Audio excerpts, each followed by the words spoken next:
Vamos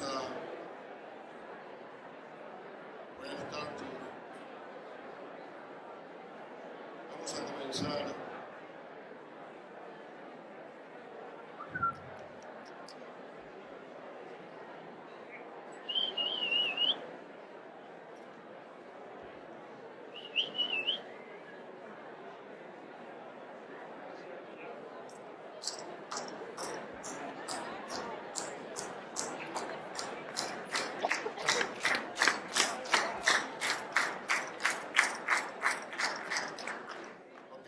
Gracias.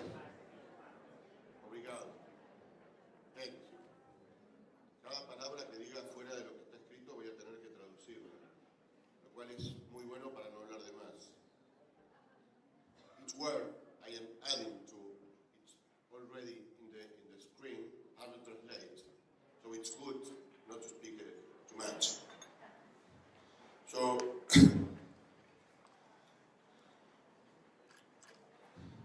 cuando propusimos un congreso conjunto entre ESOCITE y la FOES, nos pareció en un principio que se trataba de algo así como una alianza entre David y Goliat, sin definir cuál es cuál. Nos pareció también que era una posibilidad de dar visibilidad a los trabajos de nuestros colegas de América Latina. Y también pensamos que era una oportunidad para ampliar los horizontes locales de CTS, esto en distintos contextos. Y finalmente, para que todos podamos abrir nuestras investigaciones a temáticas y objetos diferentes. Todo esto acá, hasta aquí, parece muy lindo, muy bonito, pero yo ya me temía en ese entonces, hace varios años, las reacciones del tradicional antiimperialismo latinoamericano, debidamente justificado, que podía decirnos, en vez de decir Yankees go home, ustedes están diciendo Yankees come home. Es mucho peor. Por supuesto, teníamos también mucha preocupación de plantear que el portugués y el español tenían que ser idiomas oficiales. Yo tenía vivo el recuerdo de un colega brasileño, a quien por mucho pudor no voy a nombrar, que en un congreso que se hizo en Lisboa, estaba indignado que no podía hablar su lengua nativa, siendo que era uno de los pocos países en el mundo donde podía hablarla, afuera de Brasil. Y lo tenía muy presente. Entonces, ¿cómo voy a proponer a estos tipos de FORES ya no un congreso bilingüe, sino trilingüe? Entonces, tímidamente le señalé, bueno, nosotros tenemos acá un pequeño problemita, ¿no?, con la lengua, como para ir entrando en clima, mientras pensaba, ¿cómo les explico a mis colegas latinoamericanos que van a tener que hablar en inglés en Buenos Aires? Y que no nos maten. Sin embargo, tengo que admitir, casi confesar, que para mi sorpresa, encontré en mis primeras conversaciones con Gary, que entonces era presidente electo de FORES, y con Trevor, que era el presidente, la mejor disposición. Y de entrada aceptaron inmediatamente que, siendo un congreso conjunto en América Latina con la sociedad latinoamericana, afrontábamos el desafío de que fuera trilingüe. Y aquí estamos. Sin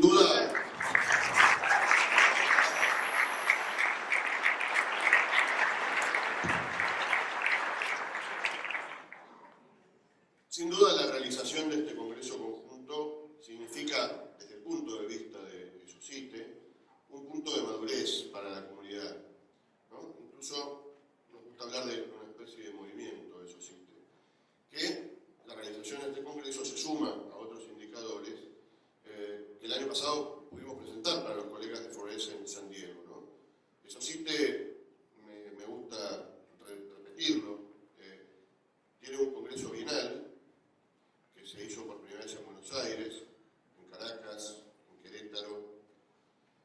Campinas, en Toluca, en Bogotá, en Río, en Buenos Aires de nuevo, en México, y claro, aquí falta la última foto de Buenos Aires, que es la que espero que tomemos todos juntos. No voy a traducir todo, porque si no sería eterno. I'm not going to translate everything I am adding to my speech, because it will be too long. Just believe me. I'm saying approximately the same thing in Spanish that I'm translating into the slides, English and Portuguese slides. Tenemos también una escuela doctoral, bienal desde el año 2000, varias revistas, redes, CTS, Equipo, EA Journal, Historia, Ciencia, Salud y Revista Brasileña de Historia de Ciencia, programas de maestría, doctorado en varios países. ¿Sí? Estas son algunas de las revistas y muchos libros y autores. ¿Sí? Y en breve saldrá el primer... mis colegas no quieren que lo llame handbook, pero bueno, lo llamo igual. El primer handbook de estudios CTS latinoamericano, ¿sí? Que se llama Perspectivas latinoamericanas en el estudio social de la ciencia y la tecnología. Finalmente, y antes de entrar en el debate sobre CTS, para qué y para quién, debo decirles a los colegas que hablan español y portugués que nos resultaba imposible una expresión que propuso Gary, que es muy bonita en inglés, que es making and doing, STS, pero que es imposible de traducir en español y en portugués, porque es haciendo y haciendo, ¿no? De modo que discutimos con Gary. Nosotros ya acumulamos con Gary, con Wes y con Leandro más de 3.000 mensajes en las carpetas de email. Y entonces dijimos, bueno, vamos a hacer una traducción libre. Y dijimos, bueno, CTS para qué y para quién. ¿Sí? Y entonces quería, antes de empezar en este debate, en el cual tenemos 24 presentaciones, 12 de cada una de las sociedades, de los socios, una idea que le robé a un sociólogo, amigo, que dice que existen las ciencias duras, que existen las ciencias blandas y que existen algo así como las ciencias al dente. Y que, en realidad, CTS vendría a ser algo así como las ciencias al dente. Estamos, digamos, en el medio, ¿no? Estamos en el cruce, justificando, con las comillas, nuestros análisis sobre los conocimientos duros y blandos, de sus producciones, de sus promesas, de sus usos, de sus negociaciones y de sus riesgos. El ejercicio que propusimos con 24 presentaciones es arriesgado, sobre todo porque pedirle a nuestros colegas latinoamericanos que hablen 3 minutos, sabemos que es una operación de muy alto riesgo, pero estamos completamente convencidos de que el resultado que vamos a obtener lo justifica, de modo que bienvenidos a Buenos Aires y disfrutemos juntos de este primer Congreso Conjunto de Forés y de Societe. Muchas gracias.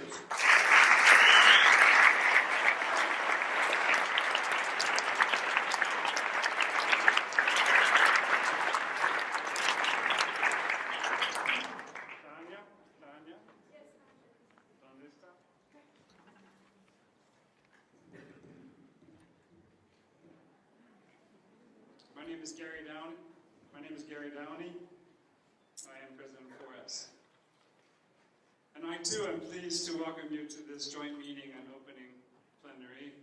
And like him, I've added some words. Señores, disculpen. La primera parte es solamente en inglés. Esperen por favor por unos minutos. 2 minutos, nada más. I would first like to alert you that a sizable collection of scholars and friends deserve our appreciation and gratitude for their tireless efforts in putting together this deeply integrated and collaborative meeting Congress. On behalf of 4S now, speaking for 4S, I want to acknowledge and thank the 3 members of the 4S Latin American Network who led our delegation to the 2011 workshop here in Buenos Aires. Their names are Rick Duque, Christina Holmes, and Ivan da Costa Marcos. Please join me in thanking them.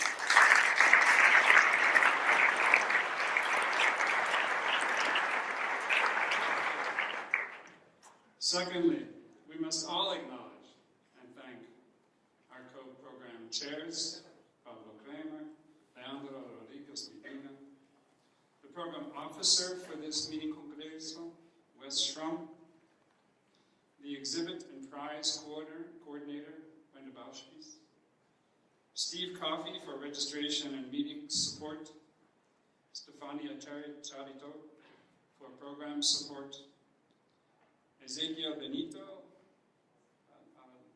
está ahí, and Luciana Lere, está allá, for local arrangements and plenary support and a multitude of other things. Kristen Koopman for plenary support, our many student volunteers, and all the members of the scientific committee for their intellectual support and guidance in organizing a high-quality program of unprecedented linguistic and organizational complexity. Please join me in thanking and acknowledging the work of these fine group of colleagues.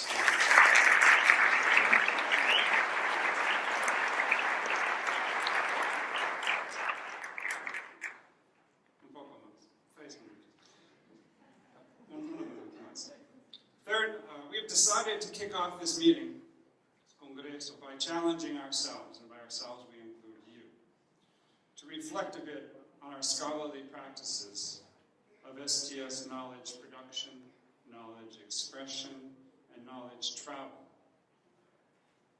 By wrestling with the questions, what is STS for? What are STS scholars for? And calling specific attention to practices of making and doing. STS,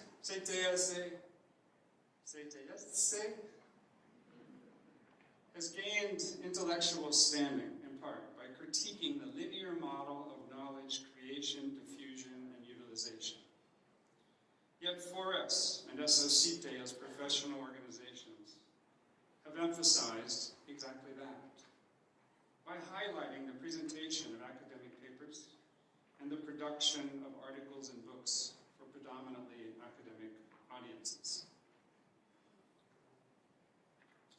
STS scholars worldwide routinely extend themselves beyond the linear model, formulating and enacting myriad non-linear practices of making and doing. Might it be possible, we ask, to extend the boundaries of SOCITE and 4S as professional societies to more closely approximate what STS scholars actually do?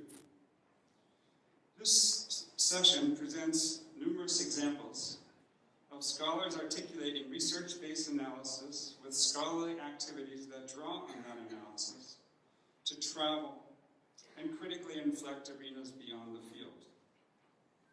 The work of making and doing in STS frequently involves contesting locally dominant images of science and technology and their analogs, medicine, engineering. Every STS scholar arguably develops and enacts a variety of reflexive practices of reflection, reflective analysis, reflective self-analysis, perhaps most commonly by helping students critically analyze their own expertise, their own identities, their own commitments. Many STS scholars immerse themselves and their careers in practices of making and doing, producing STS insights that travel widely through a multitude of projects. Through successful critical analysis, then, we maintain STS has generated for itself the responsibility to formulate, demonstrate, and enact scholarly practices that go beyond the linear model. It is time for 4S and SOCITE to grant greater visibility to such practices, to advance their scholarly contents and provide prominent occasions for talented scholars to better teach and learn from one another. Gracias. After input from the membership, the Forest Council has recently approved the basic outline of a new meeting format called, potentially called, the STS Making and Doing Fair, to begin at its meeting next year in Denver. In this session, scholars alternating between Asociación and Forest have 3 minutes each to describe what they do, how they do it, for whom they do it, and what they hope to accomplish by means of it. 3 minutes, no problem. They highlight the production and expression of STS knowledge through nonlinear practices of making and doing. They also map the travels of this work and its implications for audiences beyond the boundaries of the field. Speakers present in Spanish, Portuguese, or English with translations.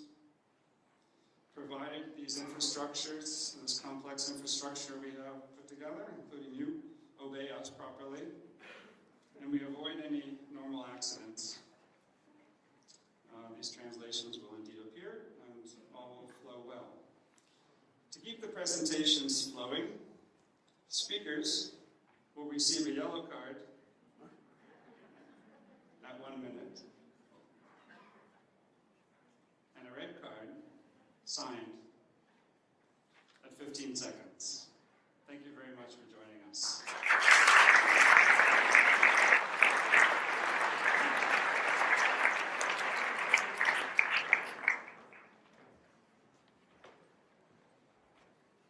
Buenas noches, yo soy Tania Pérez Bustos de Colombia. Llegué a los estudios sociales de la ciencia luego de trabajar durante algunos años como investigadora en un museo interactivo de ciencia y tecnología, en donde intentaba, sin mucha resonancia, pero con las mejores intenciones, encontrar vías para que el conocimiento científico-tecnológico que ese escenario promovía se pensara desde dinámicas y problemáticas locales que excedieran los centros urbanos de poder. Antes de anunciarme como una investigadora feminista en los estudios sociales de la ciencia y la tecnología, yo no era otra cosa que una popularizadora de la ciencia y la tecnología. Una, entre muchas otras, pues ese territorio, como el educativo en general, estaba y está feminizado tanto simbólica como demográficamente. Mi ingreso al campo de los estudios sociales de la ciencia estuvo mediado por el interés que tenía en problematizar mi lugar en el sistema de ciencia y tecnología, un sistema que operaba y opera de modos particulares en el sur, en un sur de naturaleza global, tanto como local. Pero estuvo y está también mediado por el lugar en que me formé. Decidí estudiar en el sur, luego de haber estudiado en el norte, como una apuesta política por comprender desde mi propia experiencia la geopolítica del conocimiento. Así es que hice un doctorado de los primeros que hubieron en Colombia, en un área disciplinar que no era la mía y que tampoco era propiamente de estudios sociales de la ciencia. Ello ha marcado mi trayectoria en el campo, un tanto indisciplinada para el gusto de los sistemas de medición y algo solitaria por la carencia de madrinazgos o padrinazgos o de títulos blanqueados que me avalen. Lo que hago dentro de este campo, digamos, es impuro. Defino mi investigación utilizando la metáfora del bordado como una colcha de retazos, siempre intentando pensar desde el lugar en el que estoy y ver allí las formas como los sistemas sociotécnicos, ver las formas como los dispositivos sociotécnicos se ensamblan y me ensamblan. Antes que construir trayectorias ciertas, me voy moviendo en las incertidumbres de mis intuiciones. Es así como he estudiado cosas que pueden verse desde afuera un tanto dispersas. Museos, comunidades de software libre, medios de comunicación, narrativas de la genética forense, prácticas de involucramiento público de científicas, composiciones de género no normativas y ahora diálogo de saberes entre bordadoras y desarrolladores de sistemas de computación. Esas cosas dispersas, sin embargo, describen de modos muy particulares mis tránsitos profesionales, mis búsquedas personales y las posibilidades de financiación a las que desde el sur tengo acceso. En ese trayecto, mi posición en los estudios sociales de la ciencia es multisituada, intuitiva, dispersa y en gran medida especulativa. Me interesa pensar creativamente que este campo me da herramientas para con otros y otras construir, diseñar, hacer posibles otros mundos vivibles, amables, o al menos acompañar colectivamente procesos de esa índole. Desde mi trabajo no espero otra cosa que tejer puentes, sabiendo que con ello me comprometo con la incertidumbre de devenir con otras y otros.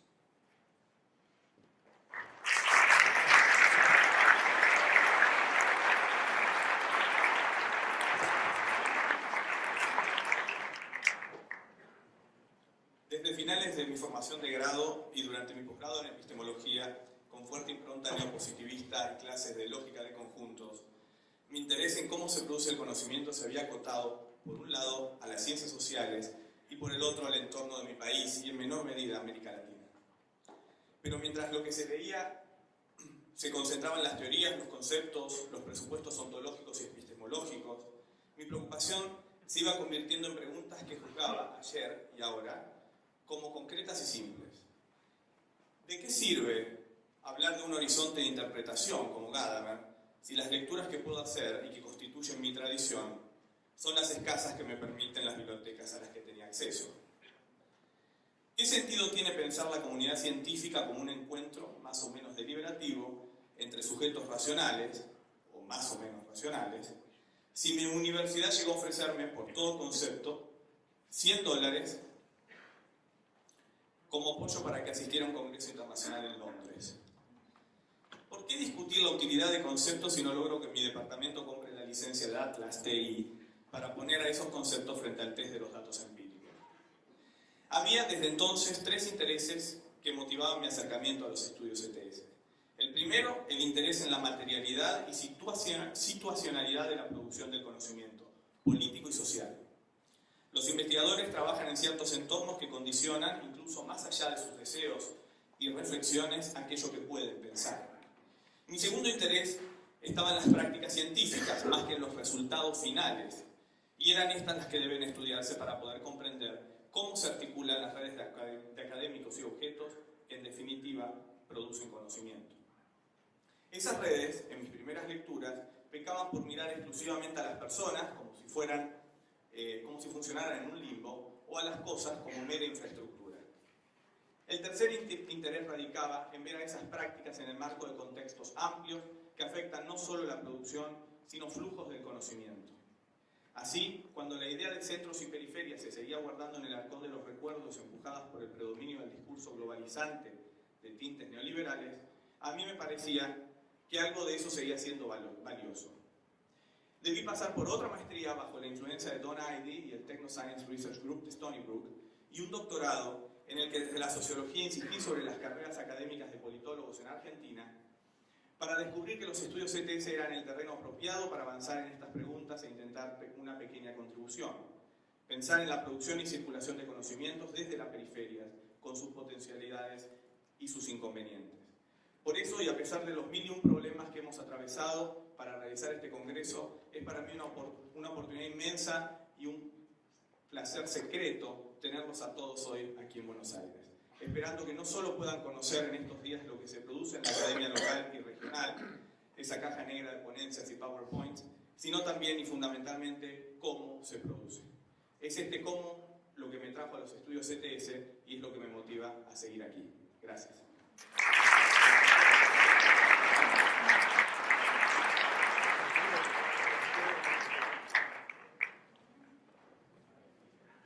Estudios sociales de la ciencia y la tecnología, una perspectiva latinoamericana de izquierda.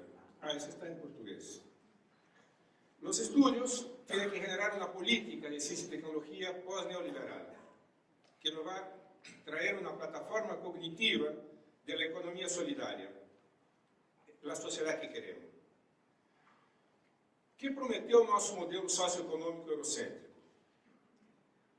A economía formal ia crescer e absorver a economia informal. Setor atrasado, cultura primitiva, baixa produtividade. American Way of Life. O que nós tivemos? concentração de renda, ou seja, as mesmas senhoras estão ali agora catando lixo quando não encontram comida no lixo. O que foi prometido? A concorrência intercapitalista, a tecnociência, a inovação nos darão uma sociedade melhor. O que nós conseguimos? Obsolescência planejada, deterioração programada, consumismo exacerbado e degradação ambiental. O discurso da direita. Temos que promover a inclusão social, qualificando os excluídos para incluí-los na economia formal, na economia capitalista. Gerar lucro, mais-valia. Tecnociência convencional é da empresa privada. Nos prometem emprego e salário, que não vai chegar. Provas disso temos aos montes, muitas. Essa tecnociência convencional é a plataforma cognitiva da economia formal capitalista. Ela só serve para isso, não serve para construir uma outra sociedade. Jobless Growth Economy, Jobless Growth Economy. Não tem jeito de sair disso, a não ser rompendo com o capitalismo, a não ser privilegiando uma nova sociedade. Proposta da esquerda, a nossa proposta. Apoiar a inclusão social usando o poder de compra do Estado para promover cadeias de produção solidárias. Emprego e salário não vamos ter. A economia social, a tecnologia social, agora mudou de novo, ó. Botaram em inglês agora, vamos lá. É o que nós precisamos para os empreendimentos solidários. Vamos gerar trabalho e renda, e não emprego e salário.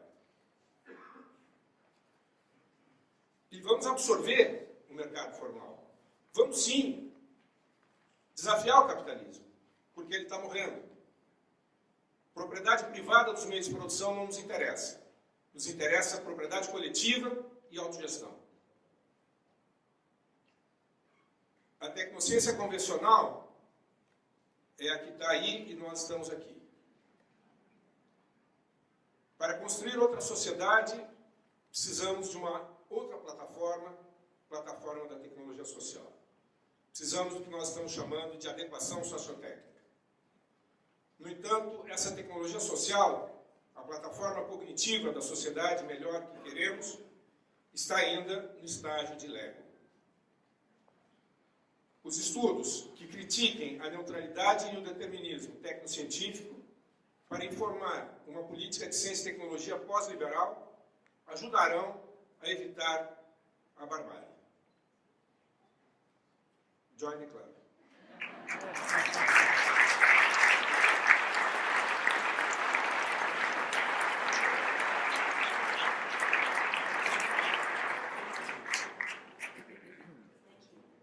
Investigates how industrial-related environmental health problems can be better studied at a community level, how industrial monitoring and academic research can be better interwoven, and how STS can become more hands-on and applied practice focused on changing the tools of science and the culture of science to better study industries such as this one. These are all of the shale gas wells drilled in Pennsylvania between 2000 and 2014, approximately 8,000 of them. The number of violations associated with these wells is staggering, approximately 5,000. Shale gas extraction involves the injection of millions of gallons of fluid laced with toxic chemicals and poses a health risk everywhere in the world where it may be practiced. So how do we study an industry as long-lived and as wealthy as nations?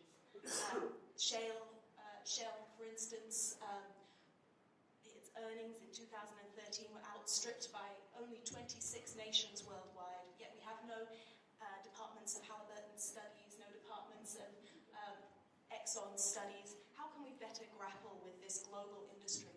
I've been developing a set of strategies to better study the industry, the first of which is WellWatch, an online community platform for sharing experiences with shale gas extraction that I pilot tested in 2010 and 2011. Here, communities could share their experiences with the oil and gas industry and with researchers to better study the industry at a grassroots level and to enable a networked scholarship around this industry.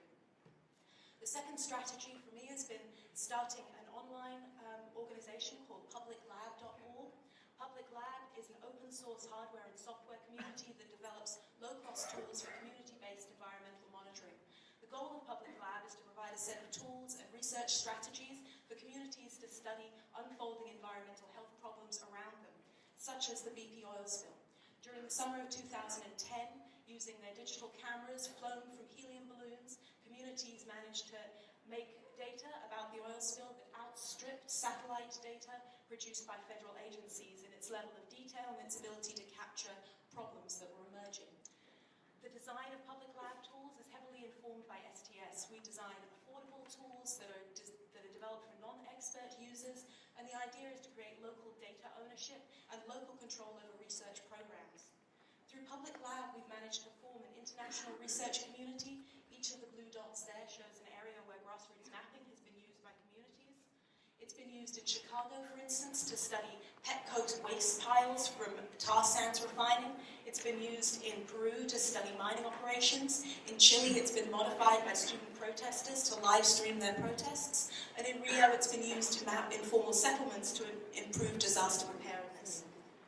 Recently, I've been combining these two strategies to develop new ways to visualize environmental health threats. Here, I'm showing a new way of mapping hydrogen sulfide, a neurotoxic gas associated with natural gas extraction. Hydrogen sulfide smells like rotten eggs, and it causes neurotoxic symptoms in exposed communities. I'm working on developing a way to visualize this gas and examining whether shifting our way of knowing this gas from one of the olfactory to the visual enables communities to better advocate for their exposure experiences and better convey their exposure to regulatory agencies. In sum, my work aims to change the tools for research and dramatically improve the ability of communities to study environmental health impacts.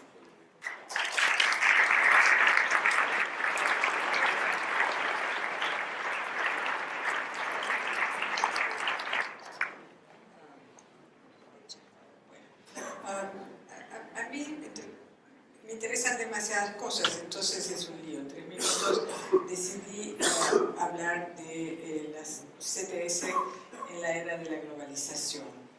Y lo que quiero hacer es tratar de entender cómo es que llegamos a tener la ciencia y la tecnología que tenemos en el mundo actual y cómo se expresan los cambios de percepción en diferentes contextos socioculturales.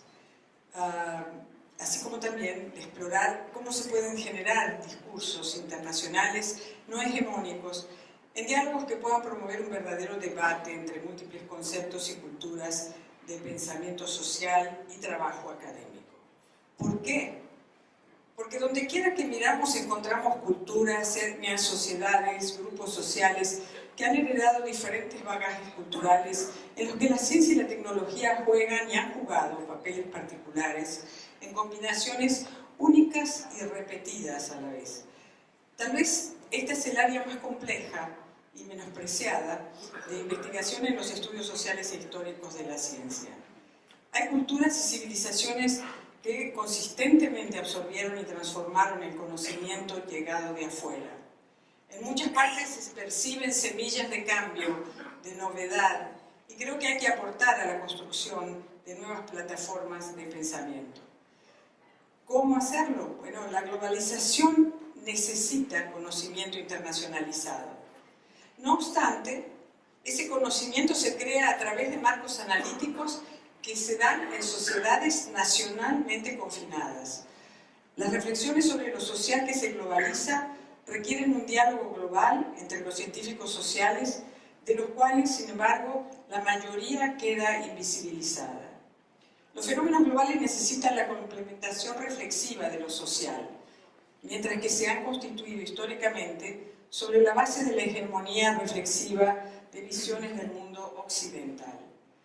En una era en la que los estudios CTS están siendo atacados por varios flancos, como irrelevantes o como instrumentos de hegemonías engañosas, el haber podido desempeñarme como académica en varios países de nuestra América, contribuyendo al rico proceso de comprensión creciente de la ciencia y del pensamiento en el mundo contemporáneo, ha sido para mí un verdadero regalo, como es este de estar aquí con todos ustedes. Muchas gracias.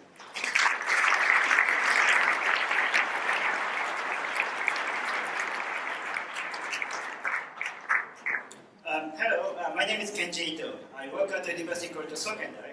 Sokendai is a graduate university in Japan, which has only graduate students, mostly in basic science. Here is a picture of the headquarters of Sokendai where I work. And these are the campuses of the Sokendai, which, as you see, are scattered in various research institutes in Japan. And today I talk about what we STS scholars do at the Sokendai. I ask you, what difference can we make through STS? What impact our activities as STS scholars have?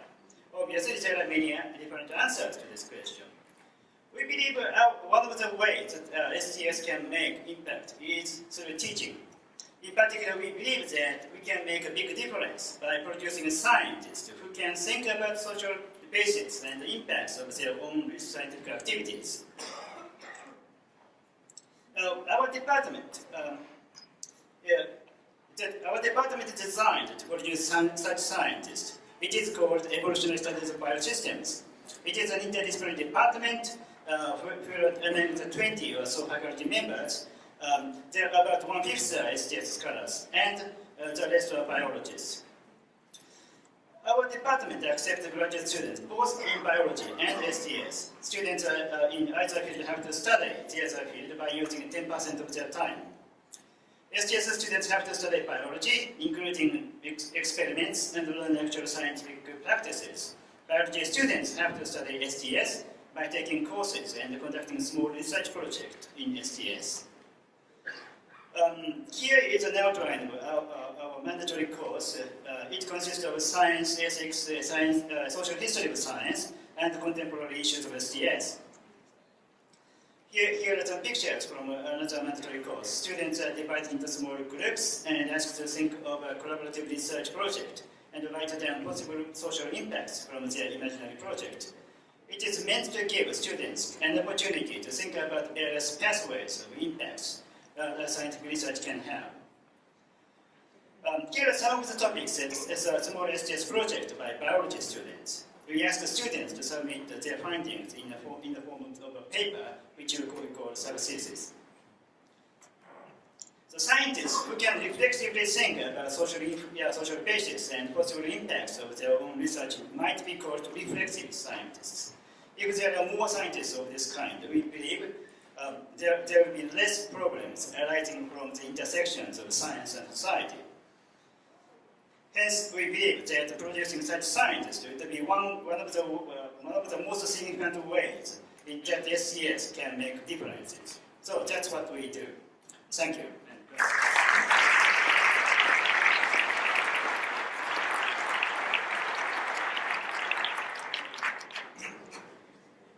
Muy rápidamente, ¿cómo responder cuando la comunidad tiene contra las cuerdas? Quizás puede ser una sensación que perciben muchos colegas de Venezuela por la situación del país, pero trasciende con creces esta situación porque problemas tenemos a nivel global: el cambio climático, el calentamiento global, la crisis socioeconómica global, desempleo estructural tecnológico, que no ya no es exclusivamente de los países en desarrollo, sino también de los países desarrollados.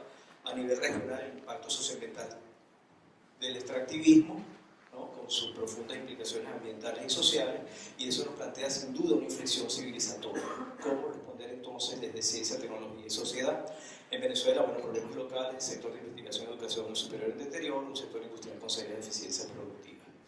Bueno, entramos en las trayectorias de los estudios CTS, que en Venezuela ya alcanza 40 años, o sea, ya tenemos 40 años, se han realizado estudios sociales de la ciencia, política científica, tecnológica y de innovación, y estudios de innovación tecnológica.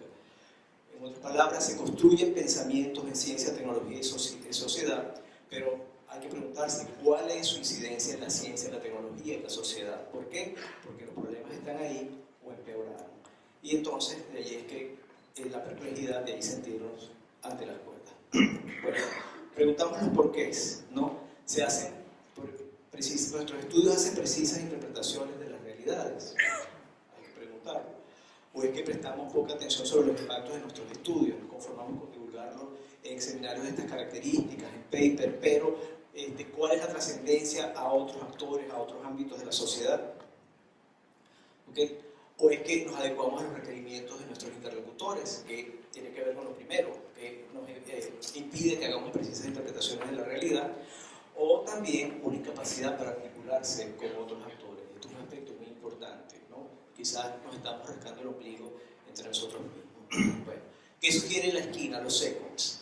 Bueno, no verse al margen de las comunidades de investigadores y otros actores. Hay que trabajar con estos actores, ¿ok? CTS tiene una posición privilegiada para promover estudios multidisciplinarios para generar resultados relevantes. Un poco lo que colocaba Paulo. Esa situación de estar al dente nos da una situación privilegiada de ver el universo, la constelación de actividades de la ciencia, la tecnología, la sociedad, las interacciones, y efectivamente proponer proyectos y trabajar con los actores. Okay. Y sin duda procurar incidir más en la política, cómo envolvernos más, cómo tratar de que nuestras acciones, que nuestros estudios impacten el ámbito de la discusión política, el ámbito de la filosofía. Bueno, se trata de lanzar golpes desesperados como cuando el boxeador está contra las cuerdas, ¿no? Pero tenemos que ensuciarnos las manos con la política y la ética. Sin duda tenemos que involucrarnos más con estos aspectos. Nuestros estudios no son neutrales. Tenemos que procurar insistimos en todos los ámbitos, ¿ok? Y bueno, aquí traigo a colación entonces esta frase de Bitker: los practicantes en el campo no solo deben interpretar el mundo de diversas maneras, sino también tratar de cambiarlo. En 1976, el inolvidable Muhammad Ali, ¿no?, planteó una pelea desde las cuerdas contra un rival mucho más joven, mucho más poderoso, y tuvo la suficiente capacidad reflexiva para, desde las cuerdas, ¿no?, pero sí, se puede hablar de capacidad reflexiva en un deporte como el boxeo, para lograr desarrollar una estrategia que permitió derrotar a Foreman. Quizás ese es el desafío que tenemos planteado nosotros en cuanto a nuestra posición en la sociedad y nuestra función. Gracias.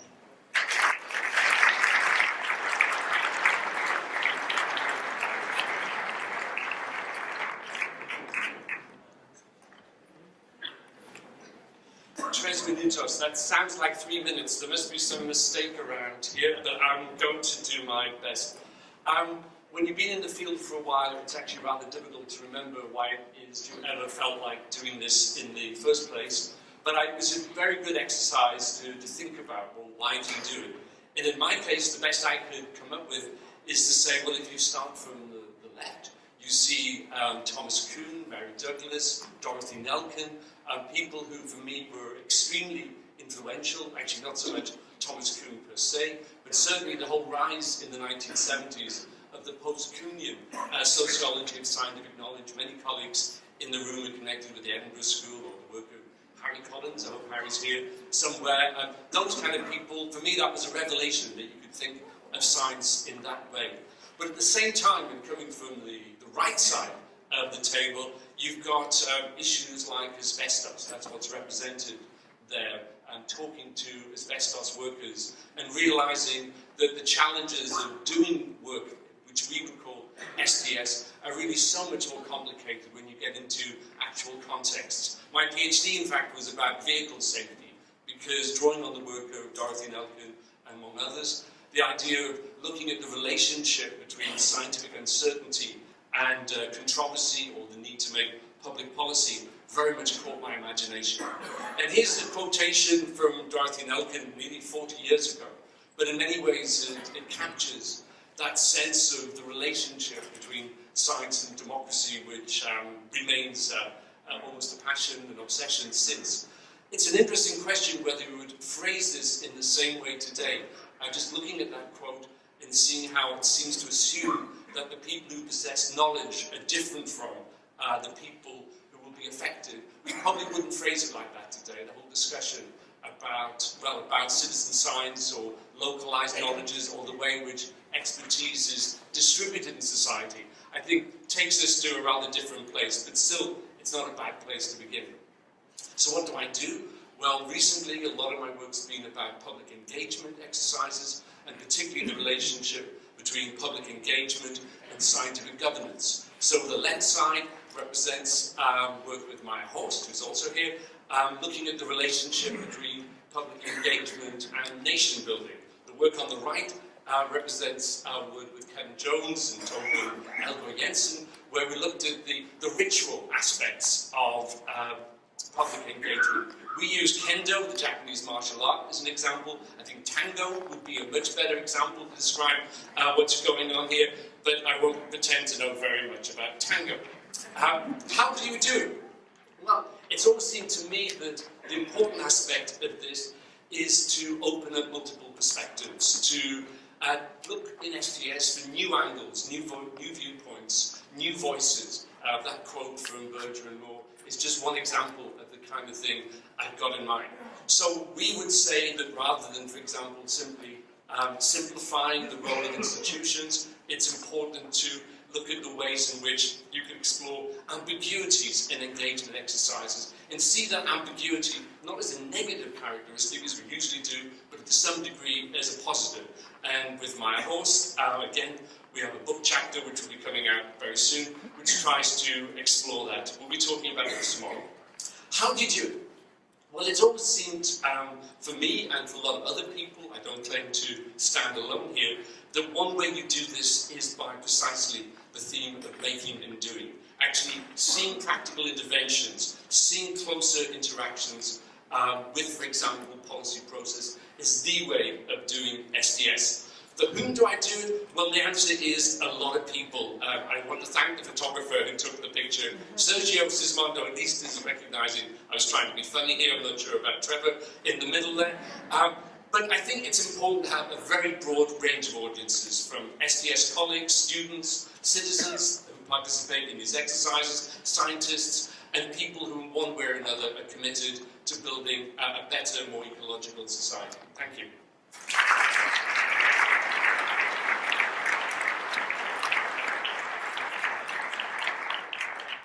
Hola, soy Rosalba Casas, investigadora del Instituto de Investigaciones Sociales de la UNAM, de México, y soy socióloga.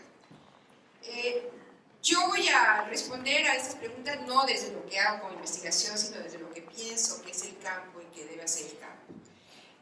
Las dos preguntas pueden tener varias respuestas, si uno las responde desde su enfoque teórico-metodológico o desde la perspectiva de tres de las principales actividades que pienso debemos hacer, que es la investigación, la educación en ciencia y tecnología o el diseño de políticas.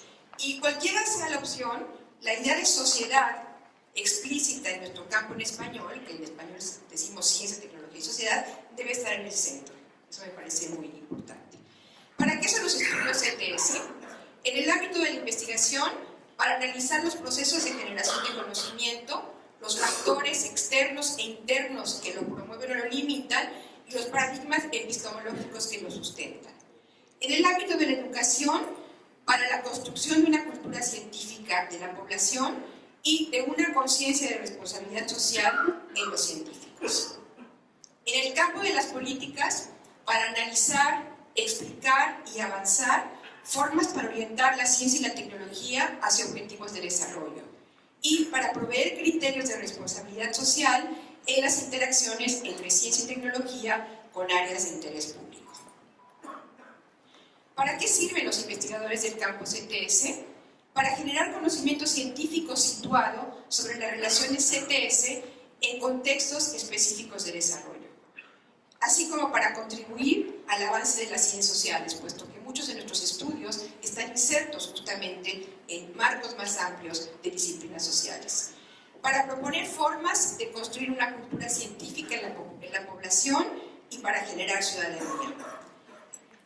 Para la formación de científicos con responsabilidad social en atención a la reducción de la pobreza y la inclusión social. Creo que aquí nosotros, los científicos de este campo, tenemos mucho que hacer para generar justamente esa conciencia.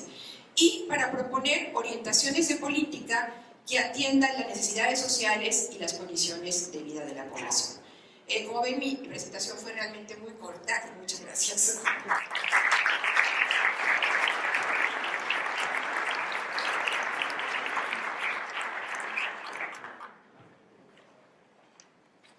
What brought me to STS? It was the only place I found where I could try to understand how non-scientists contribute to the making of scientific knowledge.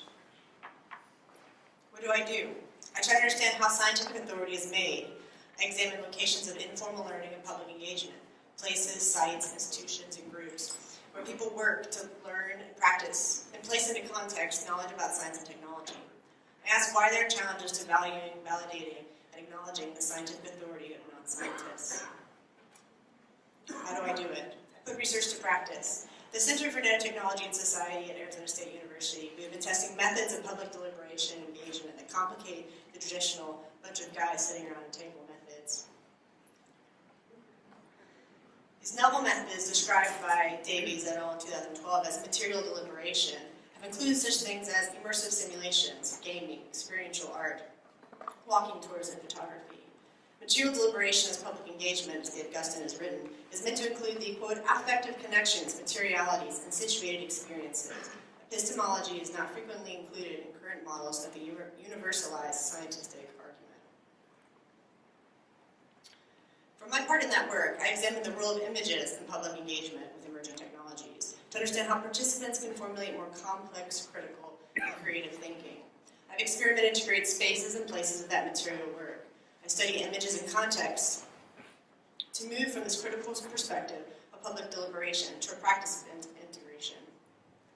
I've integrated disciplinary approaches from visual sociology and anthropology, which have a longer history of including the visual and material practices of non-experts as valued and validated authoritative sources of knowledge.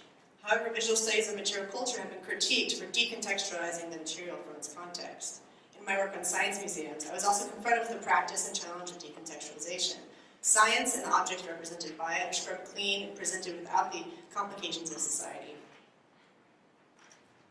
In the Futurescape City Tours, the most recent project from which CNS has experimented with integrated practices of material deliberation into public engagement, we moved to not only using photography in public engagement activities, but to taking those photographs and using them as basis for creating visual narratives and representations of participants' curiosities, concerns, and desires. Based on these experiences, I argue that material deliberation is the work done to place and connect material culture and artifacts into the social and physical environments that are meaningful to their makers and users. Why do I do it? What do I hope to accomplish through my work, and for whom do I do it? In the move from research to practice, the value of material deliberation is to give authority to making as knowing in public engagement. By identifying the assumptions and practices that exclude certain knowledges and expertise, because they do not take the right form, we can better distinguish what's been missed, or perhaps even how our current governance structures might look different if those alternative knowledges of artists, of publics, or even scientists are included in an authoritative form. Thank you.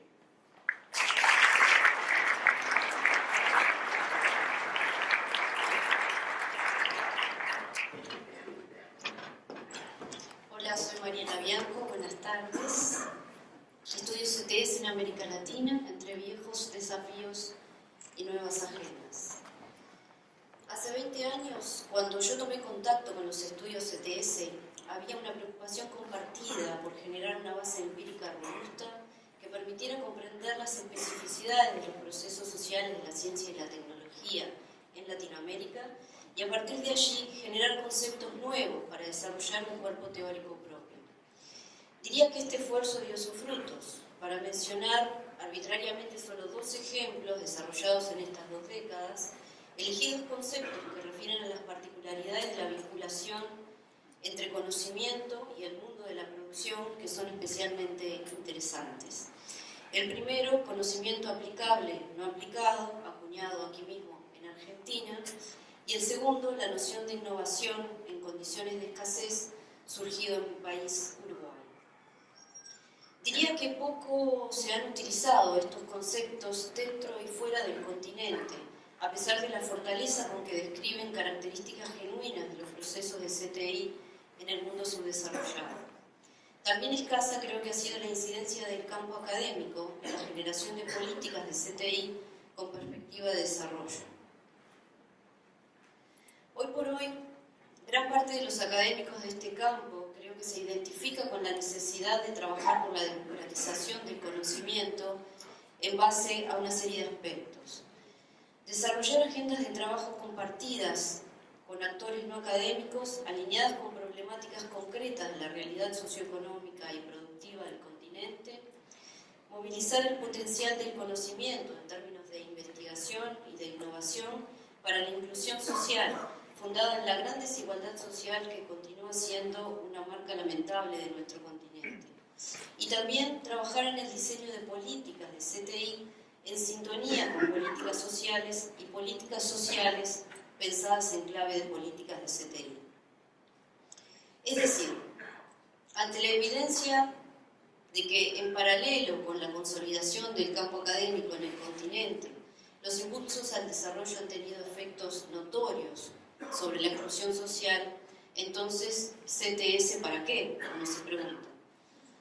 Una nueva agenda creo que reclama poner en práctica el potencial de los estudios CTS en América Latina para orientar la producción de conocimiento en línea con desafíos del desarrollo, ahora calificado como sustentable e inclusivo, por más que resulte contradictoria la idea de un desarrollo no inclusivo. Para ello resulta vital entonces trabajar en 4 aspectos básicos. Primero, utilizar con intensidad la producción teórica acumulada en el campo académico en esta dirección. Segundo, incidir en el financiamiento de la ciencia y la tecnología. Tercero, incidir también en las formas dominantes de evaluación de la investigación, porque ningún cambio de agenda podrá procesarse sin cambios sustantivos en los parámetros de la evaluación académica. Y cuarto, ser agresivos en el diseño de políticas, porque esto es absolutamente necesario también. Y bueno, creo que en eso estamos. Gracias.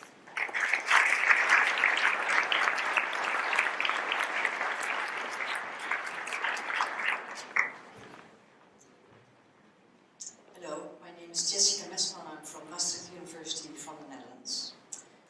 My research focus is on patient safety in intensive care units. And I'm actually not so much interested in why things go wrong, why they make mistakes, but I want to know how do they keep it safe, and especially the informal and the mundane aspects of safety. That's what I'm interested in. Now, to open up this theme, I used the notion of ex-novation. Ex-novation is an attempt to improve practices, not so much by taking something from outside within the practice to improve it, but by opening the already existing capabilities, expertise, what is already available in practices, but that we actually have been forgotten, that we overlook, because we use it actually every day. Now, what do we need to see what goes into the ordinary? We need first insiders' knowledge about routines, but we also need distance, the outsider's perspective, to see actually the ordinary. Therefore, I use the method of video reflexivity. Video reflexivity is making videos of daily routines. Next, they make a selection. They select particular clips, and then they show it to their colleagues during reflexivity meetings, and they discuss it. In this way, they can perceive themselves, but also their colleagues, from another angle, from another distance, from another perspective, and therefore things become different. This is an example of collaboration. Video reflexivity works in terms of practice improvement because it triggers a lot of discussions. It also raises renewed awareness about how things are actually done every day. But it also facilitates bottom-up improvement, and it supports collective decision-making processes. So we can actually say it's a form of self-management. Now that leaves us the question, what leaves it for me as an STS scholar who really would like to make a difference in practice? Over the years, I've been a clinalist, a collaborator as well as a facilitator. A clinalist, a clinical analyst, is doing videography for data collection and analysis. And if there's any practical improvement related to my work, it's a kind of a positive side effect. However, as a collaborator, I'm actively engaged with their concerns, and I work together with them. I work together with them in the video team, and together we try to make a difference. At the same time, I collect my data and maintain continuing my research. But I think it's important, actually, that teams in practice practices should be able to use the method of video reflexivity without the presence of an outsider like myself. Therefore, I'm also a facilitator on some boards. I train teams in order that my presence become obsolete. So in this case, making a difference is a form of planned obsolescence. And here we see also being a researcher while making a difference at the same time can be done in different ways, in different styles, in different moments. Thank you for your attention.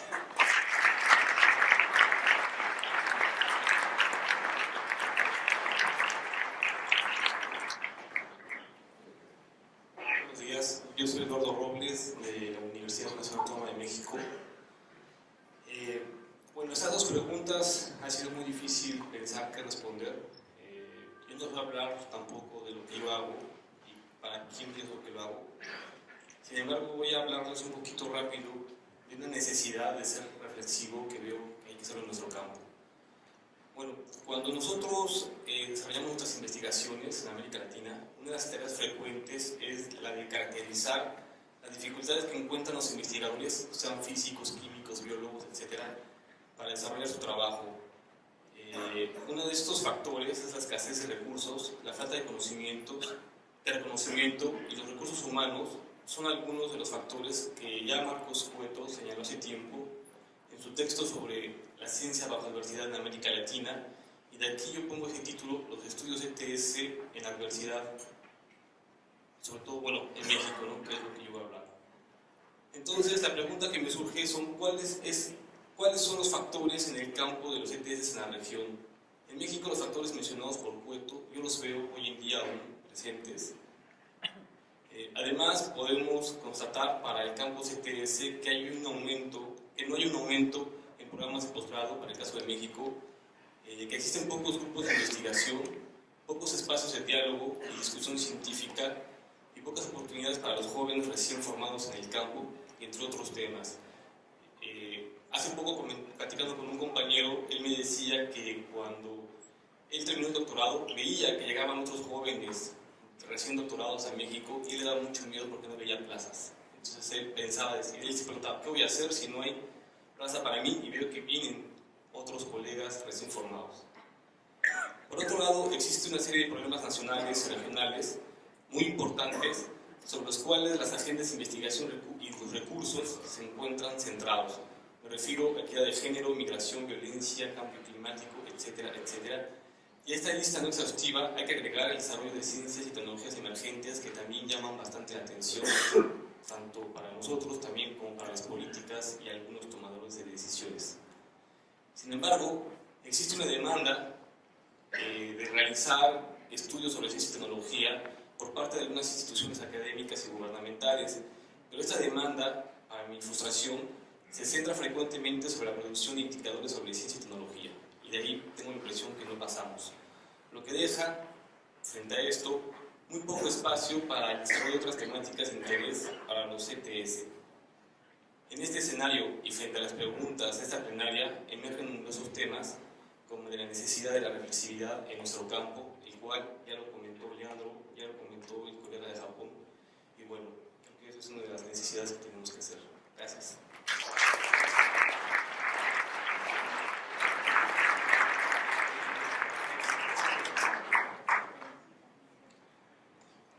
Eu adoto o CTS no Brasil para obter maior simetria e equilíbrio entre os muitos Brasis e as muitas modernidades.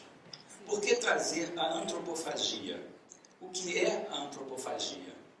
A antropofagia aponta possibilidades de desenvolvimento históricos, alternativos, não antagônicos, libertos da mortificação cristã e do utilitarismo capitalista. A antropofagia traz à tona uma mudança intensa de valores em relação à calculabilidade burguesa. A antropofagia é uma poderosa metáfora descolonizadora e significa uma incorporação transformadora.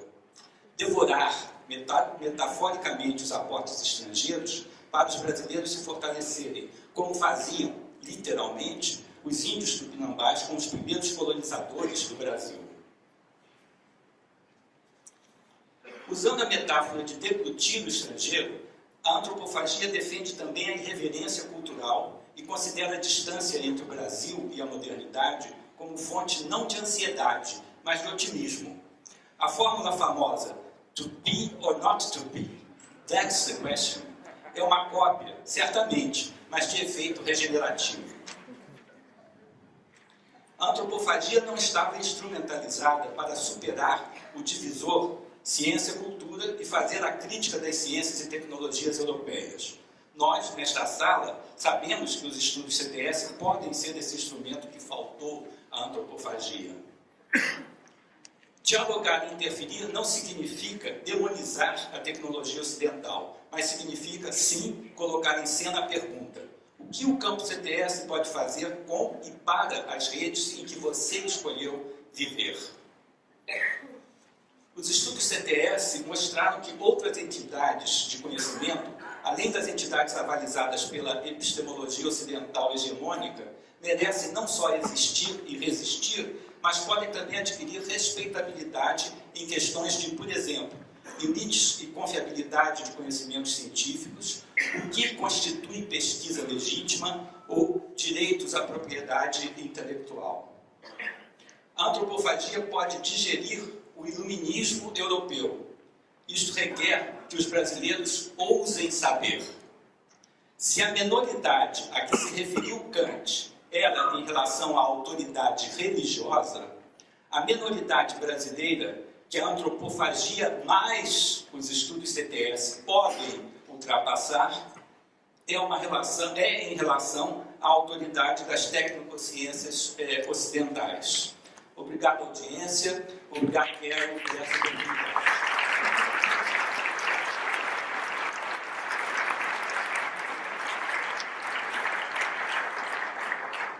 Hola, mi presentación se llama Intento Sublime Sociotécnico, algunas reflexiones sobre la emergencia del estudio CTS en Chile. Pese a partir con retraso en relación a otros países de la región, los estudios CTS han experimentado un destacable nivel de crecimiento en los últimos años en Chile, motivado por la formación de investigadores de posgrado y el acceso a publicaciones. Un número creciente y heterogéneo de investigadores chilenos ha adoptado acercamientos CTS en sus trabajos, lo que se ha visto reflejado en publicaciones, fotos de investigación, la contribución de una red de investigadores CTS Chile, entre otras actividades. Este auge, sin embargo, también conlleva riesgos. Personalmente creo que uno de los temas más críticos se deriva de la manera en la cual CTS ha viajado a Chile. A mi parecer, en su movimiento desde Europa y Estados Unidos, CTS ha devenido mayoritariamente en lo que Latour denomina un móvil inmutable. Por un lado aparece como móvil debido a que se la entiende como un conjunto de conceptos que se puede mover sin que su efectividad disminuya, incluso si eso implica separarla en los espacios locales y en los casos de estudio en relación a los cuales fueron desarrollados. Por el otro aparece muy inmutable en el sentido de que una vez que se realiza esta separación, los conceptos CTS se entienden como formando una teoría social convencional, un conjunto formalizado de axiomas y conceptos que no puede ser modificado sin desvirtuarse. Como resultado, CTS en Chile deviene principalmente en un artefacto cuya máxima novedad radica en generar lo que llamo, adaptando a Leo Marx y a David Nick, un sublime sociotécnico. Al igual que su concepto de origen, el sublime sociotécnico se refiere al sentimiento de maravilla y también de terror, derivado del descubrimiento de las múltiples posibilidades de la aplicación del concepto de lo sociotécnico al análisis de temáticas concretas. Este entusiasmo radica especialmente en la promesa que este concepto pareciera incluir de superar las limitaciones impuestas por las separaciones tradicionales entre objeto y sujeto, entre naturaleza y cultura, entre las ciencias naturales y las sociales, y un largo etcétera de otros modernismos. Esta percepción provoca que con frecuencia los practicantes de CTS en Chile parezcamos vendedores viajeros ofreciendo la última novedad conceptual extranjera. Los conversos de CTS vamos así de lugar en lugar, de tema en tema, diciendo a los actores implicados cómo han estado equivocados todo este tiempo, cómo el mundo no es como ellos lo conciben, sino que está lleno de híbridos, actantes, ensamblajes y etc. Y que si ellos han fallado en verlo así, es solamente porque ignoran su propia política ontológica. Como resultado, en vez de constituir una versión probablemente local, híbrida y heterogénea, CTS en Chile amenaza con volverse monstruosa, una entidad sólida e intolerable que incluye todas las temáticas y niega la validez de cualquier otro acercamiento. Ante este riesgo, creo que es necesario hacer un llamado a la humildad, a valorar la fluidez y la adaptación, a la necesidad de restablecer la conexión fundante de CTS entre teoría y casos empíricos, y por sobre todas las cosas, a luchar por mantener la alteridad, como Liam Brown propuso en un un paper bastante influyente del año 1994. Mantener la alteridad de otra forma de comprender el mundo, transformar a CTS en un articulador de diferentes epistemes y no en la última episteme, por mucho vértigo que nos provoquen sus posibilidades. Gracias.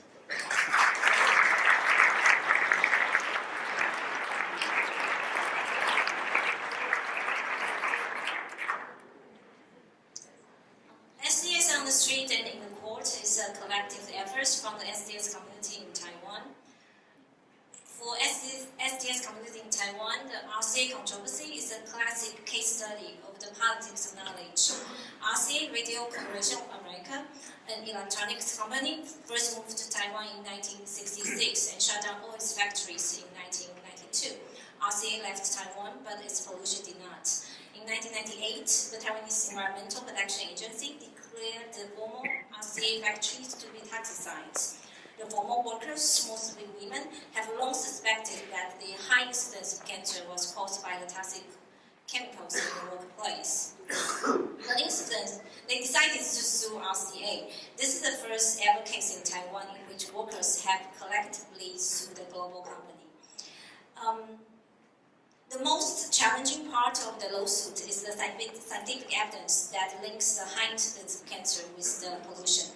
When the first wave of epidemiological studies showed that the correlation between workers' illness and pollution was not statistically significant, the RCA workers felt both angry and confused at why their sufferings could not be validated by statistical analysis. For the past 10 years, a group of SDS scholars have been working closely with the RCA workers, labor activists, lawyers, and expert witnesses. These SDS scholars exemplified the so-called interactional expertise. Firstly, they assisted the RCA workers in collecting health data to better prepare for the lawsuit. SDS scholars were doing Taiwan's first popular epidemiological studies. Secondly, they challenged the bias of the early epidemiological findings and inspired local scientists to produce better research. For example, Professor Yiping Lin pointed out the gender bias of RCA's epidemiological studies, which had been built upon a traditional model originally focusing on the male industry workers in the Western countries. Professor Lin's criticism inspired epidemiologists to change their sampling method to include women under 20 years old who had worked less than 3 months. This inclusion led to the statistically significant findings that female workers exposed to such toxic chemicals had a higher incidence of breast cancer. Thirdly, as these scholars work with lawyers to interpret scientific evidence, they told them the politics of reading scientific findings, discussed the limitation of science, and reflected upon to what extent justice needs scientific evidence. For ordinary global citizens, many of the most complicated and painful controversies relate to science. The RCA case demonstrates how SDS links heterogeneous actors in a court in seeking for a solution. The RCA workers, activists, and lawyers have appreciated SDS as something that binds diverse actors together in working for justice. At the end of this year, the judge will make the final decision for the RCA case, and we will definitely share with you the last episode of this SDS doing and making in Taiwan. Gracias.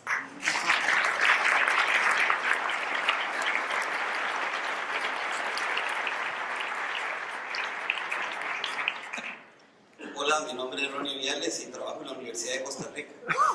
Al igual que varios colegas que me han antecedido en el uso de la palabra, me interesa plantearles una preocupación que tenemos ahora en la región centroamericana por buscar vinculaciones entre políticas científicas y políticas sociales. Hay dos preguntas básicas que nos han motivado, que se planteó Eve Suri en el año 2012. Primera, ¿qué papel juegan las políticas de ciencia y tecnología y si hay de innovación en la solución de problemas sociales? Y la segunda, ¿los ciudadanos y ciudadanas pueden y deben tener poder de decisión en asuntos científicos? Hay que retomar también algunos planteamientos más clásicos en América Latina, como el de Amílcar Herrera, que señalaba una distinción entre la capacidad para la innovación tecnológica y la capacidad social de la innovación. Para nosotros la política pública puede concebirse como actante y hay que buscar una vinculación necesaria entre política científica y política social. Desde ese punto de vista, existe la necesidad de que se dé un proceso participativo de la mayoría de los actores que participan en estos procesos, y eso se genera como un mecanismo democratizante. La pregunta de que en cuál etapa de la formulación de una política pública debe darse la participación, tiene la respuesta de que consideramos que en todas las etapas se debe dar la participación. En este momento creemos que coexisten 4 tipos de ciudadanía: la ciudadanía primaria, donde nos encargamos de ejercer nuestro voto; la ciudadanía secundaria, en términos de la participación en la sociedad civil; la ciudadanía supranacional, precisamente con el desarrollo de las TICs, que también abre algunas posibilidades, pero también brechas; y debemos construir una ciudadanía sociotécnica, planteada por Hernán Thomas, entre otros colegas, básicamente para que investigadores y comunidad empiecen un proceso de interacción. Esto se complementa con el problema de la incidencia de lo que podemos denominar la comunidad científico-política o político-científica contemporánea. Los investigadores y las investigadoras deberíamos ser reconocidos como expertos, pero a la vez generar criterios que sean retomados por las autoridades políticas para construir políticas nacionales, pero también regionales y locales en el ámbito de la ciencia, la tecnología y la innovación. Estos argumentos que provienen de los científicos y las científicas también deben estar al alcance del público y deben responder en gran medida a las necesidades sociales. Por eso los problemas científicos también se tienen que concebir como problemas sociales. Es muy importante considerar en toda esta dinámica que el contexto importa, que lo que planteemos tiende a ser relativo. Hay diferentes lenguajes de valoración de lo que planteamos y seguimos diferentes estilos y lógicas de investigación. Por esa razón creemos que la participación de actores múltiples constituye un determinante fundamental para poder cohesionar políticas científicas y políticas sociales. Muchas gracias.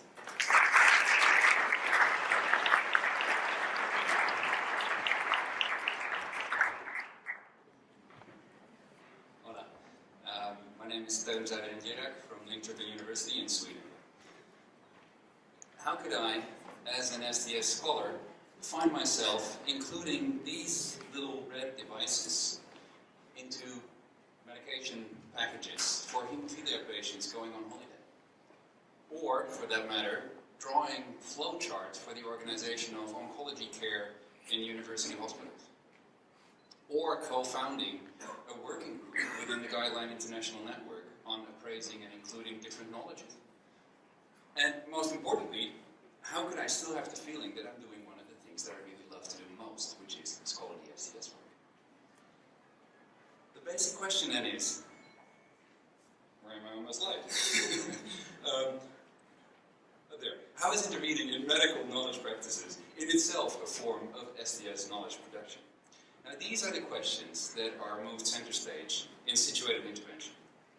Situated intervention is a scholarly approach in which intervening in practices is aimed at producing STS knowledge. Now, these interventions are neither engaged nor careless. Of course, I care about issues in the organization of medical knowledge work. But the idea of engaged STS risks that it divides the field into analytically focused scholars who say that changing practices is not their job, and politically motivated actors who want to combine political activism with epistemic authority. Now, in contrast, I see situated intervention as a mode of STS knowledge production that focuses on the interlocking of representing and intervening. Such an interlocking, Ian Hacking argues, is crucial for the development of scientific knowledge. And, as I argue, it may be equally crucial for STS itself. So, what have I then actually learned from experiments with situated intervention? Well, one of the things I've learned is that technologies that discipline patients may often reduce their patient role, but actually can also be targeted for allowing them to be more responsibly free. And then, in contrast with my normative assumptions, strengthening biomedical aspects of disease can at times be fully justifiable. I've also learned that although standardization may often reduce complexity problematically and marginalize it, it also has a huge potential for producing patient-centered care. If only standards are understood as relating to specific issues rather than to abstract debates about the aggregate in particular. I've also learned that guideline developers, to a large extent, know what we know about the importance of including different knowledges, for example, in recommendations. But I've also learned that there are very few infrastructures for appraising such knowledges, and that the problems of evidence-based medicine may therefore well not be a problem of epistemology, but of knowledge infrastructures. So situated intervention is proving especially useful for ensuring that learning, not teaching, remains central to engaging with our fields, and for putting our own normativities at risk. That doesn't mean that we have nothing to say. It just means that our knowledge and our normativities are put to an equal test as everybody else's. Thank you.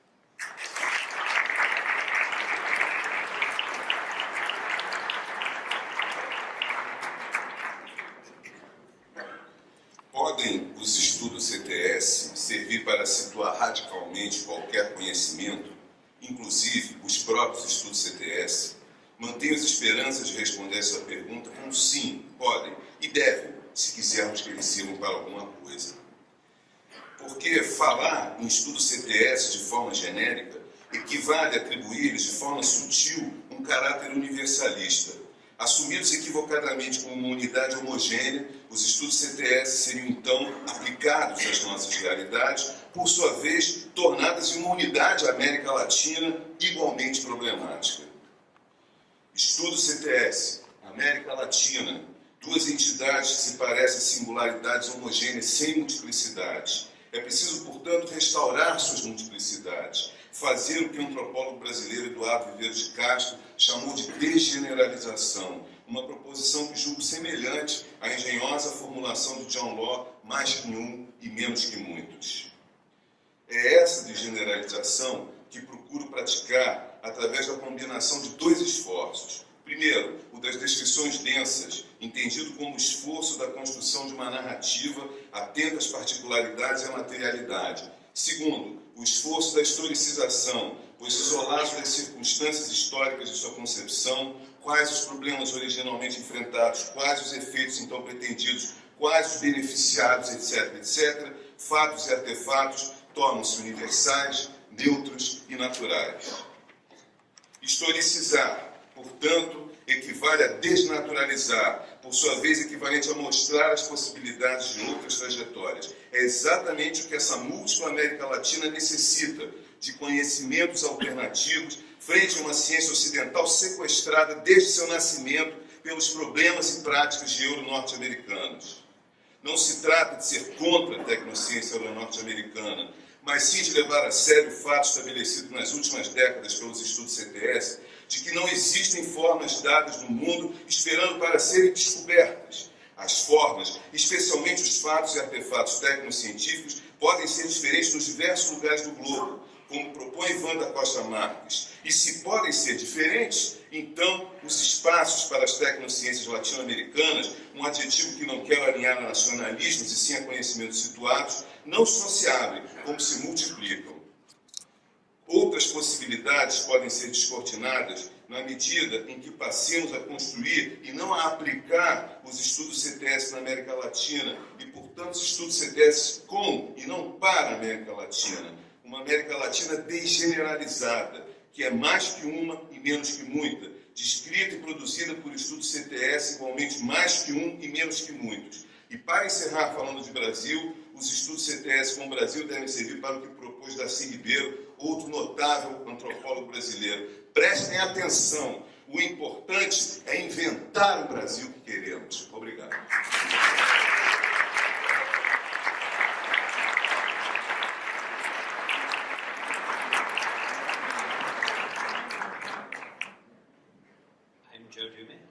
I study how science and medicine change.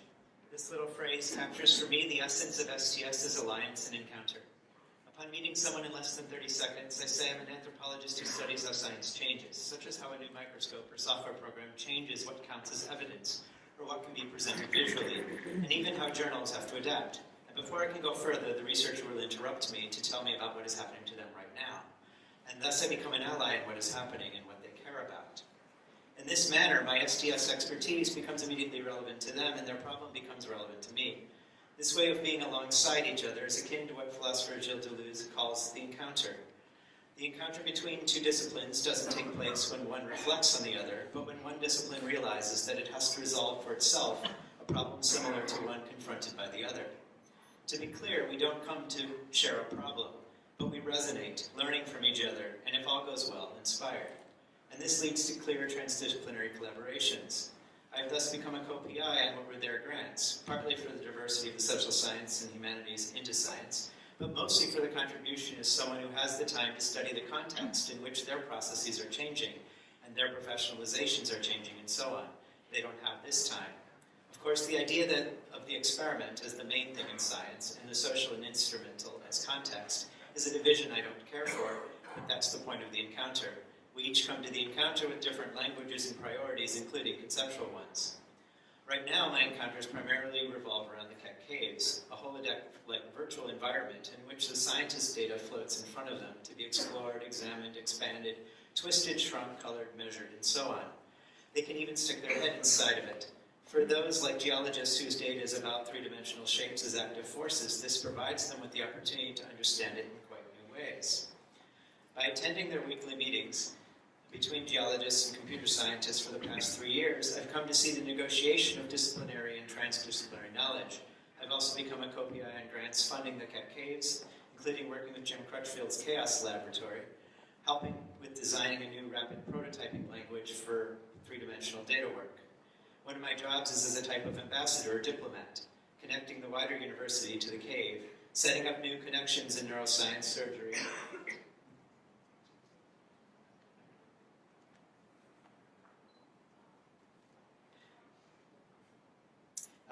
veterinary medicine, fascia, and ecology. My strange enthusiasm for what might be possible draws up possibilities for new uses of the cave, new software developments, and new forms of research in these disciplines. As I become involved with performance studies graduate students who bring decades of experience in choreography, theater, and street art, I've been able to write grants at the intersection of art and science, fostering encounters that advance computer science, theater, and dance alongside each other. And this type of humanistic intervention using the cave as provocation led to another series of collaborative grants around gaming and digital humanities, including a new Humanities Innovation Lab. A gaming lab where we study how people play games, design our own games, and research new game interfaces. My current obsession with being game design is a way of teaching and doing social science, such as a game on fracking, where you play a company and try to grow as big as possible before the world ends.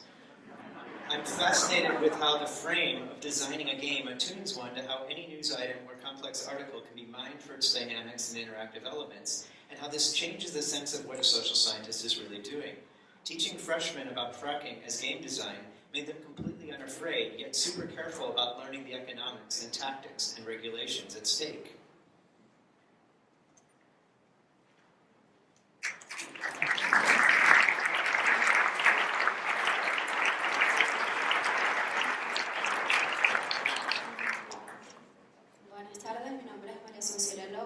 Del Centro de Estudio de la Ciencia, Instituto Venezolano de Investigaciones Científicas.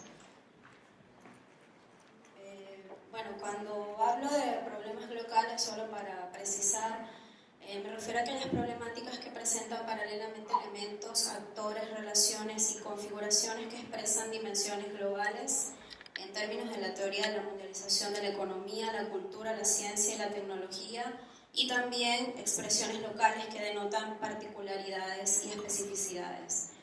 Entonces, los problemas concernientes a la crisis ambiental global, la pobreza y la lucha por una mayor equidad y justicia social entre los pueblos del mundo aparecen entonces como los principales problemas locales que suponen el mayor desafío colectivo que hoy enfrenta la humanidad. En este sentido, los estudios sociales de la ciencia y la tecnología han jugado un rol central en la reconstrucción de las formas históricas y contemporáneas de la racionalidad humana y su devenir práctico, ofreciendo aportes fundamentales para mayor comprensión del lugar actual de la ciencia y la tecnología en el entramado de relaciones de estos problemas locales, reinsertándolos en sus contextos históricos, políticos y sociales. Este aporte del campo CTS pone en el centro de nuestra reflexión colectiva sobre estos problemas locales la necesidad de repensar creativamente y a partir de allí configurar responsablemente nuevas maneras de orientar, dirigir y gobernar la ciencia y la tecnología construyendo nuevas relaciones entre estados, gobiernos, sistemas económicos, sistemas de creencias y cosmovisiones, tanto dominantes como alternativas. Es amplia, muy amplia la literatura académica que desde diferentes espacios de enunciación nos habla de estas nuevas relaciones entre ciencia, tecnología y sociedad, generalmente planteando la refundación de la empresa científica desde la extensión de sus actores legítimos hasta las formas de construcción de sus paradigmas. Planteamientos como la hibridación de conocimientos, la ciencia posnormal, incluso la ecología de saberes son algunos ejemplos de reflexiones sobre esta nueva ciencia y con ella la nueva tecnología y una nueva política científica. Particularmente consideramos que todos estos planteamientos en última instancia nos proponen asumir desde el campo CTS el desafío de avanzar hacia la justicia y la inclusión cognitiva global, que el principio es el reconocimiento y el empoderamiento de la multiplicidad de prácticas cognitivas locales de los pueblos y grupos sociales que han sido históricamente oprimidos, ignorados e invisibilizados. Este desafío supone para los estudios sociales de la ciencia y la tecnología, y muy particularmente para nuestro campo en América Latina y el sur global, proporcionar instrumentos analíticos que permitan identificar, reconstruir, recuperar conocimientos suprimidos o marginalizados, así como contribuir en la reflexión y la acción que apunten a condiciones que posibiliten construir nuevos conocimientos que desde la localidad aporten al abordaje integral y holístico de los problemas locales. También implica para el campo CTS servir de puente entre los diversos actores de esta nueva ciencia y ofrecer herramientas que visibilicen tanto la incertidumbre alrededor del conocimiento científico y la complejidad que caracteriza los problemas locales, como los intereses y valores de todos quienes tienen algo en juego frente a estos problemas. En tal sentido, la función de los estudios sociales de la ciencia en este contexto es crítica, reflexiva y no prescriptiva de estilos o modelos particulares, garantizando el amplio reconocimiento e integración de la variedad de experticias e intereses disponibles, incluso dentro de nuestro propio ámbito de estudio. Muchas gracias.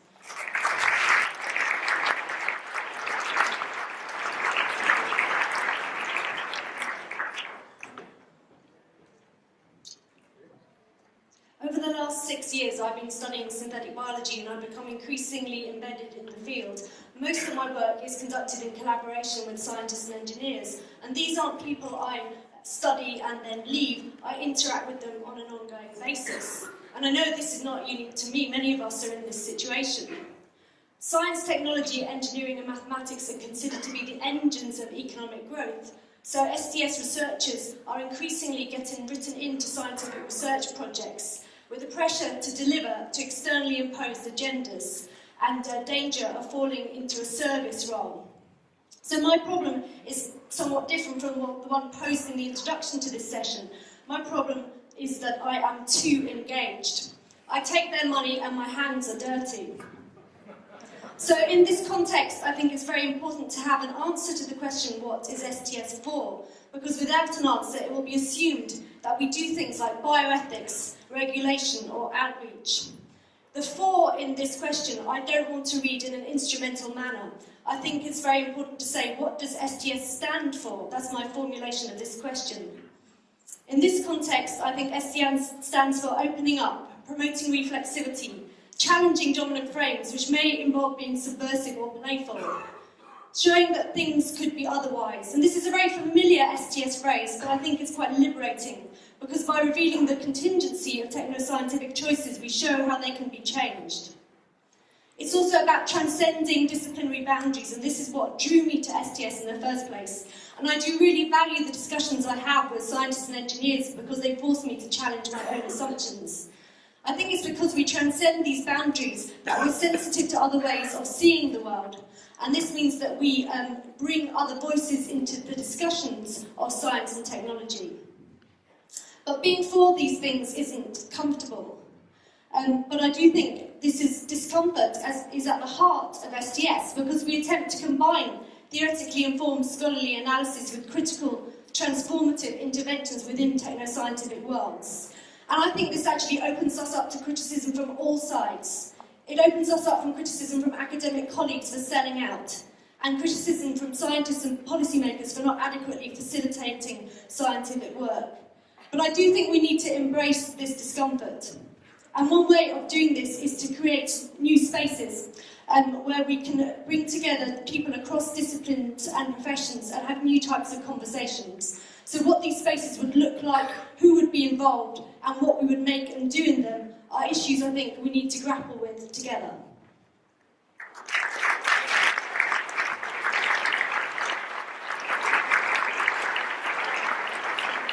Buenas tardes, mi nombre es Paula Juárez, soy investigadora del Instituto de Estudios sobre la Ciencia y la Tecnología y soy activista de la Red de Tecnologías para la Inclusión Social de América Latina. Una pequeña reflexión sobre los estudios CTS. Hemos logrado pasar de los determinismos a la co-construcción sociotécnica y hoy podemos afirmar que las tecnologías no son universales, no son neutrales, no son autónomas ni evolutivas. En este sentido, toda tecnología es política. Y si es así, hay tecnologías que incluyen y otras que excluyen. En este sentido, las tecnologías desempeñan un papel central en los procesos de inclusión y exclusión social. Regulan espacios y las acciones de los actores, condicionan las estructuras de distribución social, los costos de producción, el acceso a bienes y a servicios. A su vez generan y algunas veces participan en la resolución de problemas sociales y ambientales. Participan activamente, tienen agencia en las dinámicas de cambio social. Ahora, una pregunta a la pregunta que nos convoca es ¿cómo es posible afirmar cosas neutrales sobre fenómenos no neutrales?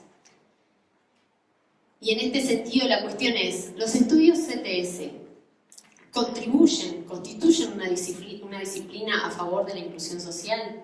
¿Cómo hacemos para pasar del nivel descriptivo analítico a un nivel de construcción de respuesta sociotécnica y de producción de insumos para política pública? Como les decía, estoy acá parada porque soy parte de una iniciativa que es una propuesta política en términos de la construcción sociotécnica inclusiva, de sistemas sociotécnicos inclusivos. En este sentido, lo que apuntamos es a poner la inclusión social como el desafío científico-tecnológico, a desarrollar capacidades de diseño estratégico, a generar tecnologías sociales conocimiento intensivas y a apuntar a la utilidad social de los conocimientos científicos y tecnológicos localmente generados. Muchas gracias.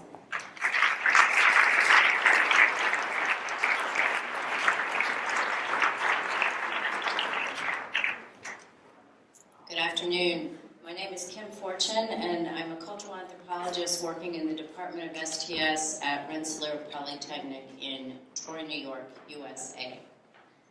I began my research career in the early 1990s in Bhopal, India, where a recklessly run American pesticide plant had released tons of toxic gas into a sleeping city. My research focused on effort to have the health claims of gas leak victims heard by the courts. I did the research by supporting gas victims' organizations in the legal process, then wrote a book that brought all the theory I could muster to the task of understanding what had happened in this tragic case.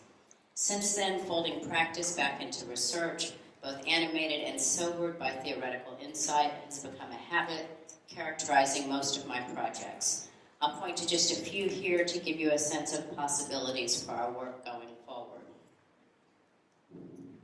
I've had great adventures in the anthropology of science, studying environmental scientists to understand their efforts to make toxic chemicals more legible, realizing in process that figuring out methods is a key challenge in both their efforts and ours.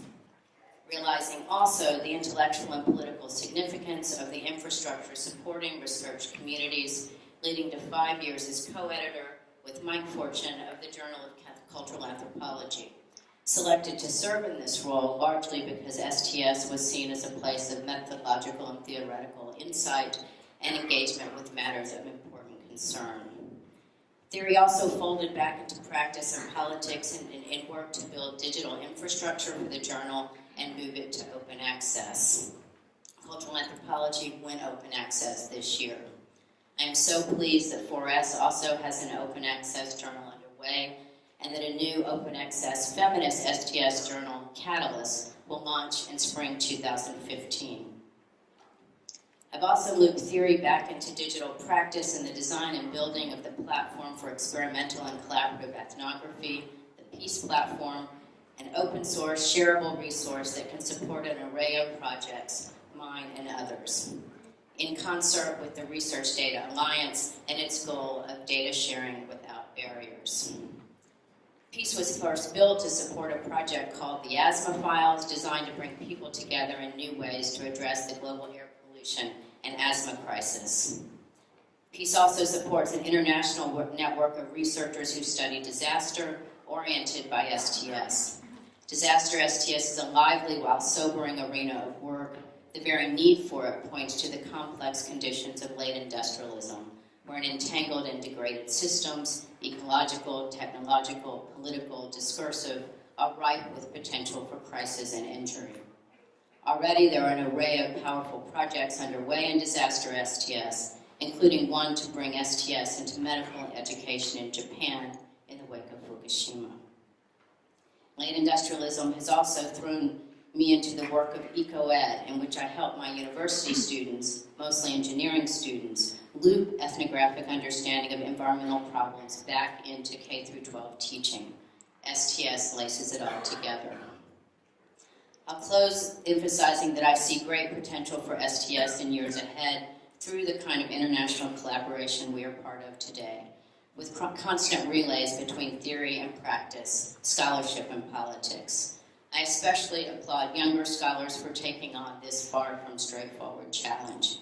We'll be at our best working at the challenge together across generational, national, disciplinary, and other lines that easily divide us, but also can be grounds for an STS with great dimensionality. Thank you.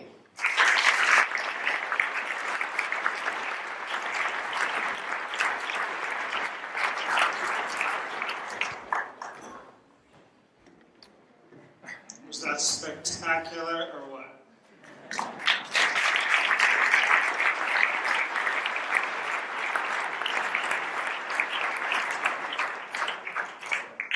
I have chosen the right career. You have chosen the right career. We in STS do important work. This field is important. Our practices of knowledge production, knowledge expression, and travel. Our practices involve that enact scholarly making and doing are important. The question and answer portion of this plenary session is more of a gift-giving exercise. And it is distributed spatially and temporally. In other words, it's not taking place here. It begins with the reception that immediately follows this plenary. And in the convento, the convent, first the convent and the church that's directly behind the hotel. First, I would like to ask you on behalf of Pablo and other organizers, I would like to ask you to give a gift back to the 24 speakers, to one or more of the 24 speakers who just gave gifts of themselves and their work to you.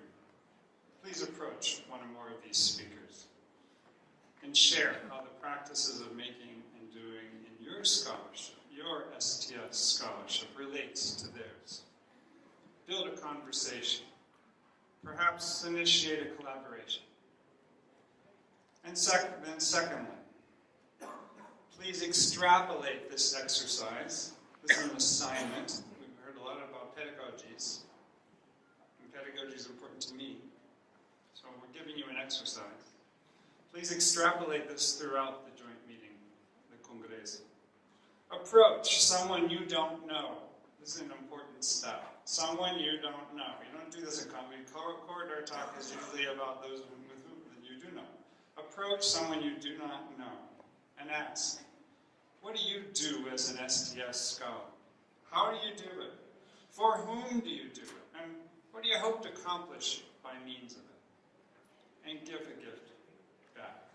Consider doing this at least once a day through Saturday. Our goal is to enlist you in strengthening the field, or dare I say discipline. Come to accept the term of STS, CTS. We want to make more visible and grant higher status to the non-linear practices of making and doing that we enact as STS scholars and as exemplified here today. We want to challenge you to share and improve them, just as the speakers in this session are challenging themselves. STS work in all of its dimensions and in all of its varieties is important. In this program, we ask you to bring in the program, the formal written program, Pablo and I asked you to bring your tools and building materials. I think I should also ask your dirty hands. Celebrate your dirty hands. Thank you, Jim. Now, we ask you to share them. Reflect on how you might redesign them. Okay, your hands on the wall, I guess. And go build new ones. Thank you very much for attending this.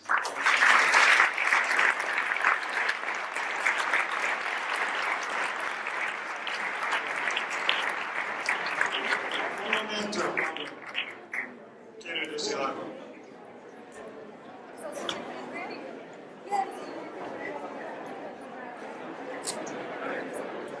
Perdón, solo para terminar, yo quiero agradecer a las 24 presentaciones, no solo por la obvia razón de que se mantuvieron al tiempo, sino porque creo que tuvimos un panorama excepcional y enormemente rico de lo que estamos haciendo en todos nuestros contenidos. De modo que... Ok.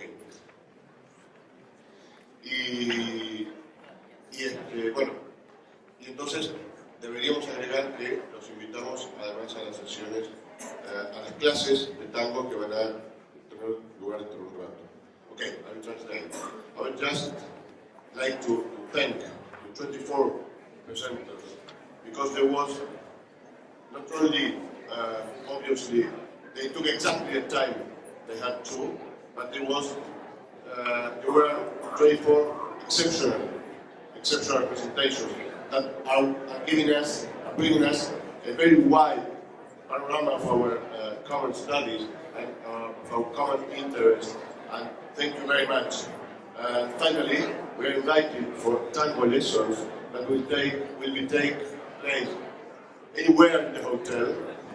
So we are all invited to try for the first time, or the second time, or the 10th time if you like. So thank you very much. Thank you.